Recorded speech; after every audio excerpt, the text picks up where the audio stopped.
Hello everyone, let's make street style दही भलियां today.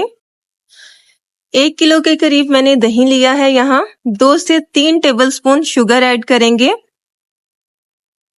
अच्छी तरीके से साथ साथ मिक्स करते जाएं. Salt half tea spoon add किया है मैंने. नेक्स्ट इंग्रेडिएंट है चाट मसाला. ये आप अपने टेस्ट के अकॉर्डिंग डालेंगे. अगर आप स्पाइस लवर हैं तो ज्यादा डाल लें, अगर आप स्पाइस लवर नहीं हैं तो कम डालिएगा. उसके बाद धनिया और पुदीना की चटनी, जिसमें आप जीरा लाजमी ऐड करिएगा. ये इसके फ्लेवर को बहुत इनहेंस कर देगा. इन तमाम इंग्रेडिएंट को अच्छे तरीके से मिक्स करें सब इंग्रेडिएंट को. नेक्स्ट सैलेड ऐड करेंगे. यहाँ अनियन, मैंने 2 अनियन लिए हैं जिनको आपने लच्छेदार कट करना है. नेक्स्ट एक भर के बाउल कैबेज ऐड की है जिसको बहुत बारीक बारीक आपने कट करना है. इसको भी दही के अंदर अच्छे तरीके से मिक्स कर लें.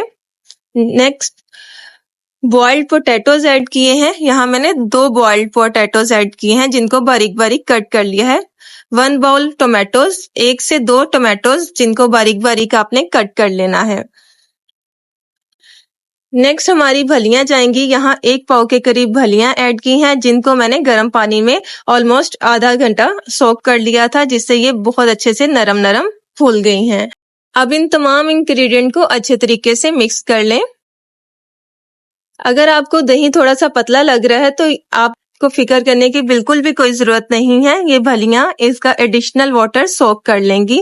नेक्स्ट हम इसमें खट्टी मीठी चटनी ऐड करने वाले हैं. यहाँ मैंने इमली की चटनी प्रिपेयर की है. अब अपने टेस्ट के अकॉर्डिंग इमली की चटनी ऐड कर दें. ये देखें कितना मजे के दही भल्ले रेडी हैं. बाजार से प्याला 150 से 200 के करीब तक का मिलता है. आप घर पे उसी बजट के अंदर पूरी फैमिली के लिए दही भल्लियां बना सकते हैं. Thank you so much for watching this video.